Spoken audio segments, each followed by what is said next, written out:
Hallelujah dear sisters and brother, praise the Lord. Good morning. आप लोगों के लिए प्रभु आज का वचन भेजा है बुद्धि के ऊपर में। बुद्धि ऐसा एक वर्ड है, उसका ऐसा एक कार्य है जो इंसान ग्रहण कर लेता है, वो कभी हारता नहीं है, कभी नहीं हारेगा। तो आज का वचन प्रभु भेजा है नीति वचन के 9 अध्याय के पहले वचन में लिखा है, बुद्धि ने अपना घर बनाया और उसके सातों खंबे गड़े हुए हैं। इसका मीनिंग बहुत ही गहराई वाला है। बुद्धि ने अपने घर बनाए। जब भी हम कोई प्लानिंग करके घर बनाए, प्लानिंग करके बिजनेस आगे बढ़ाएं या प्लानिंग करके कुछ भी आप करें, तो वो कभी भी गलत नहीं हो सकता, क्योंकि वो प्लानिंग के द्वारा किया गया है। ऐसे तैसे काम तो कोई करने से वो काम होता भी नहीं है। तो जब भी कोई इंजीनियरिंग कुछ करने जाता, पुल बनाए, ब्रिज बनाए, घर बनाए, बिल्डिंग बनाए, मॉल बनाए, तो पहले वो कागज़ में प्लानिंग करता है कि कहाँ क्या होना चाहिए, कैसे होना चाहिए, और कितनी गहराई करने से ऊपर का बिल्डिंग ठीक तरह से खड़ा रहेगा या कोई नुकसान नहीं होगा हवा पानी आने से। उसी तरह बुद्धि एक ऐसा चीज़ है जो मनुष्य को बनाती है, उसके अंदर हर एक गुण भरती है। जो गुण इस संसार में हर एक जन को पसंद तो आता ही है, साथ ही प्रभु भी इससे खुश भी हो जाता है, क्योंकि बुद्धि एक ऐसी चीज़ होती है। जिसके पास बुद्धि है अच्छी वाली, तो सोचिए इस दुनिया में हर एक आदमी आपको सलाम करेगा। देखिए गांधी जी के पास कैसी बुद्धि थी।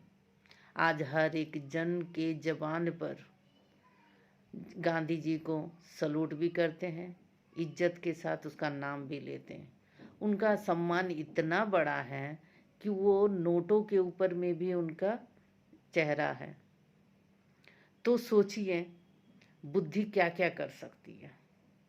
तो एक आदमी बुद्धि प्राप्त करने के लिए बहुत कुछ दांव पे लगाना पड़ता है। जिस तरह कुछ खरीदने जाओ तो पैसे दिए बिना आप कोई चीज़ खरीद नहीं सकते हैं।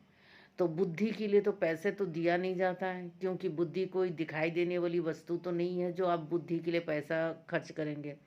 बुद्धि एक ऐसा चीज़ है जिसे दिखाई नहीं देती है, उसी तरह नहीं दिखाई देने वाली चीज़ों को आपको त्याग करना पड़ता है। वो है इस संसारिक के गुण। प्रभु ने हमेशा बताया है कि क्रोध नहीं करनी चाहिए, सोच समझ करके क्रोध करनी चाहिए, कहाँ करनी चाहिए, कैसे करनी चाहिए, ये सब का अगर हम उपयोग करना सीख ले वही बुद्धि है। गांधी जी ने कहा है, बुरा ना सुनो, बुरा ना कहो, बुरा ना देखो। ये आजकल की दुनिया में होता है नहीं। हर एक जन फेसबुक में, फ़ोन में, टीवी में कहीं ना कहीं बुरा देखते, बुरा सुनते, बुरा कहते भी हैं। तो गांधी जी ने इन सबको दूर किया। जब अपने अंदर से अवगुणों को दूर करते हैं, अपने अंदर से सारी गंदगी को बाहर निकालते हैं, तो मन पवित्र होता, आत्मा भी पवित्र होती है, बुद्धि अपने आप आ जाती है। कौन भेजता है? प्रभु यहोवा भेजता है। तो ये है बुद्धि। बुद्धि ने अपना घर बनाया और उसके सातों खंबे गड़े हुए हैं। तो आप सोचिए गांधी जी का जो चेहरा नोटों पे है, कोई गिरा सकता है? चेहरा और सम्मान ये कोई भी गिरा नहीं सकता है। उसी तरह बुद्धि से बनाया हुआ घर 7 खंबे गड़े हुए।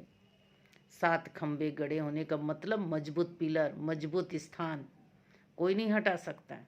उसी तरह हमें अपने मन को भी मजबूती करना, दिमाग को भी और आत्मा को भी मजबूती के साथ पवित्र कर लेना चाहिए। जब पवित्र कर जाएगा तब बुद्धि भी आ जाती है, और जब बुद्धि आ जाती है तो सही रास्ते पे चलने लगते। जब सही रास्ते पे आप चलने लगते हैं तो फिर प्रभु आपको आशीष देता है। हमारे प्रभु ने हम लोगों के लिए अपना प्राण दिया। अब क्रिसमस का दिन आ ही रहा है, तो क्रिसमस के दिन पर मेरे प्रभु का, हम सब का प्रभु है, जन्म लिया है।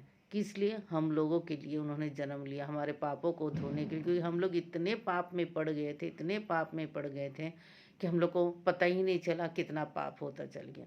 आजकल दुनिया में ये कहते हैं कि कलयुग आ चुका। कलयुग, कलयुग आता कैसे है? हम लोग सब पापी बने तब ना कलयुग कहा गया है।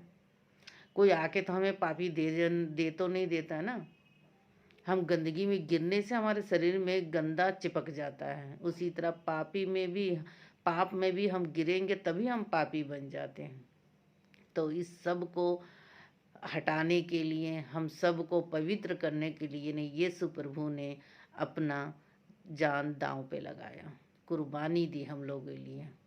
क्योंकि हम लोग सबको मन में पहले से ही है, जब तक हम बकरी का बलिदान नहीं करेंगे तब तक हमारे पापों की मुक्ति नहीं हो जाएगी।